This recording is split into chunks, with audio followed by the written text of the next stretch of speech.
The story and history of Ṣàngó are a mix of historical facts and mythological embellishments. Ṣàngó was a real historical figure and king of the Oyo kingdom. Much of the detailed story about his life involves mythological and symbolic elements that are part of the rich oral tradition of the Yoruba people. These stories serve to convey cultural values, religious beliefs, and the enduring legacy of Ṣàngó as both a historical ruler and a revered deity. Let us dive in and make detailed comparison. In the heart of the ancient Oyo Empire, where the sun beat down upon the red earth and warriors carved their names into history with blades of iron, there lived a king named Ṣàngó. Ṣàngó was not just a king, he was a man of extraordinary powers, said to be chosen by the gods themselves. His rule was marked by valor and conquest. His warriors feared across the land. Yet, beyond his prowess in battle, Ṣàngó possessed a gift that set him apart, the ability to command storms. His strength was unmatched, his courage unparalleled, and his wrath, when provoked, as fierce as the tempestuous storms that swept across the land. Ṣàngó was born to a lineage of warriors, destined for greatness from the moment he drew his first breath. As a young prince, he was taught the art of war and the wisdom of leadership. But it was his affinity for the elements that set him apart. He could summon lightning with a mere gesture, and thunder roared at his command. The people revered him, calling him the god of thunder, for he seemed to hold the very storms in the palm of his hand. Ṣàngó, upon ascending to the throne, vowed to bring peace and unity to his realm. One fateful day, a great drought struck Oyo, and the land began to wither. Crops failed, rivers dried, and the people cried out in despair. Ṣàngó, ever the protector of his people, sought counsel from the oracle of Ife, a wise seer who spoke for the gods. The oracle revealed that the drought was a curse brought upon by the imbalance of power and the greed of those who sought to usurp Ṣàngó's throne. Determined to save his kingdom, Ṣàngó embarked on a journey to the sacred mountain of Okera, where it was said the gods resided. The path was treacherous, fraught with challenges that tested his strength and resolve. But Ṣàngó was relentless, driven by his love for his people and his duty as their king. Upon reaching the summit, Ṣàngó called upon the gods, offering his own life in exchange for the salvation of his kingdom. The sky darkened, and a mighty storm began to brew. The gods, moved by Ṣàngó's selflessness and bravery, granted him his request. They bestowed upon him part of their greatest gift, a small portion of the power to control thunder and lightning, just enough to bring rain to the land and end the drought. With his newfound power, Ṣàngó descended the mountain and returned to Oyo. He raised his hands to the heavens, and lightning crackled across the sky. Thunder boomed like a war drum, and rain poured down, reviving the parched land. The people of Oyo rejoiced, their faith in their king and the gods renewed. Ṣàngó's reign brought a new era of prosperity and harmony to Oyo. He used his powers not just to protect his kingdom but to teach his people about the importance of balance and justice. His legend grew, and he became known far and wide as the god of thunder, a deity who wielded the storms and brought both fear and hope with every thunderclap. But Ṣàngó's story does not end with his reign. Ṣàngó's connection to the elements was both a blessing and a burden. With a gesture, he could summon storms that shook the heavens and cast lightning bolts that pierced the earth. His people revered him for this power, believing it a divine blessing that protected their kingdom from enemies and brought fertility to their crops. But such power was not without consequence. One fateful day, consumed by a desire to understand the full extent of his abilities, Ṣàngó ventured into forbidden territories. He sought to control the very essence of thunder itself, to bend it to his will as he had done with the storms. High atop the sacred hill of Oak Ṣàngó, where only the bravest dared to tread, he invoked the ancient incantations and rituals that had been passed down through generations. The air grew heavy with anticipation as dark clouds gathered ominously above him, responding to the stirring of his power. In his arrogance, Ṣàngó unleashed forces he could not contain. The skies darkened ominously as thunder rumbled in protest. Lightning, unleashed by his command, struck indiscriminately, setting the city ablaze and bringing devastation to his people.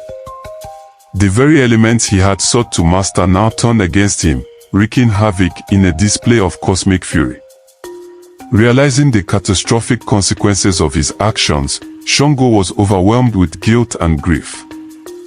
His beloved city lay in ruins, its people scattered and fearful. In his despair, Ṣàngó faced a choice: to face punishment for his hubris or to seek redemption in the realm beyond mortal grasp. Some say Ṣàngó chose to end his own life, unable to bear the weight of his mistakes. Others whispered that he was swallowed by the earth itself, dragged down into its depths as punishment for daring to challenge the natural order. But the truth, as the wise elders of Oyo would tell you, lies in the transformation that followed. For Ṣàngó did not perish that day, he transcended. Ascending to the heavens, he shed his mortal form and became something greater, the deity of thunder and lightning, known as the god Ṣàngó. His spirit, now free from the burdens of mortal flesh, watched over his people from the celestial realm, guiding them with wisdom born of hardship and regret. From that day forward, Ṣàngó was worshipped not just as a king but as a god, a protector and a punisher, embodying both the fury of the storm and the mercy of renewal. His symbols, the double-headed axe that harnessed thunder's power and the colors red and white that symbolized his fiery spirit and divine purity, became sacred to his followers. Each year, the people of Oyo and beyond celebrate Ṣàngó's transformation with the thunderous rhythms of drums and the hypnotic sway of dancers. The Ṣàngó festival, held in honor of their thunder god, echoes across the hills and plains, a testament to his enduring legacy. Devotees gather to invoke his presence, their voices rising in praise and supplication, their hearts beating in time with the ancient rhythms that echo through the ages. Beyond the borders of Oyo, Ṣàngó's influence spread like wildfire, carried by the winds and the waves to distant lands. In the Americas, enslaved Yoruba people whispered tales of their thunderous king Ṣàngó, who became a god. In Cuba, he became Ṣàngó, revered in the syncretic traditions of Santeria. In Brazil he is called Xangô, his essence mingled with the rituals of Candomblé, his power magnified by the devotion of his followers. In Norse mythology he is known as Thor and Greek he is known as Zeus. Thus, the legend of Ṣàngó continues to transcend time and place, a testament to the resilience of a people who, despite adversity, carried their culture and faith across oceans and centuries. Through storms and silence, through chaos and calm, the spirit of Ṣàngó endures, a reminder of the indomitable human spirit and the power to transform tragedy into triumph, to ascend from mortal king to immortal thunder god. Now, let us move forward to explore the next historical myth, allowing us to compare and analyze the narratives. Ṣàngó was a royal ancestor of the Yoruba people, known as the third king of the Oyo kingdom, succeeding Ajoka, son of Oramiyan. His symbol, a double-headed axe, represents swift and balanced justice. Mythologically, Ṣàngó, along with 14 others, emerged from the goddess Yemeja's body after her son, Orangan, attempted to rape her a second time. In another version of the story, Ṣàngó is the son of Agenju and Ọbàtálá.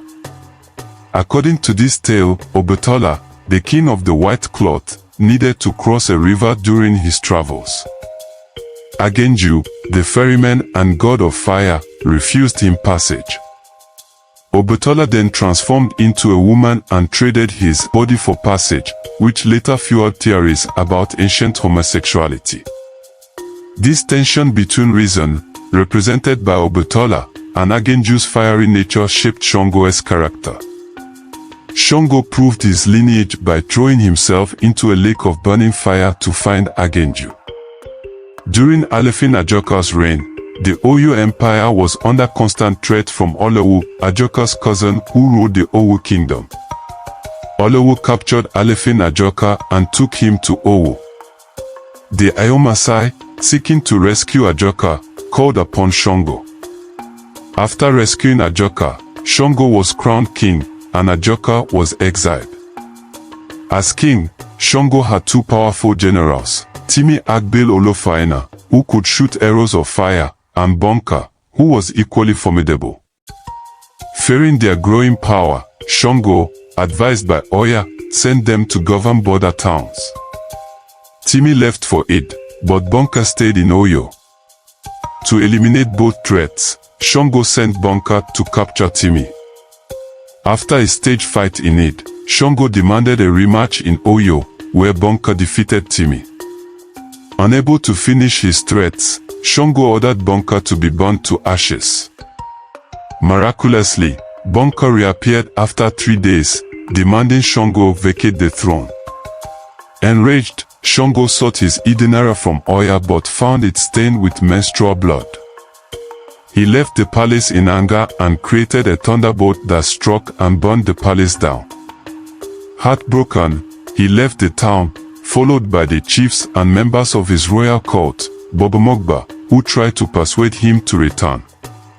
Some chiefs returned with news that Ṣàngó had hanged himself near an iron tree in Koso, but this was a lie. Only a few Bobomogba knew the truth. Ṣàngó was attacked by Bonka. Unwilling to fight, Ṣàngó vanished, later reappearing in the sky with wrath and fire to destroy Bonka. The town spreading rumors of his hanging also faced his wrath.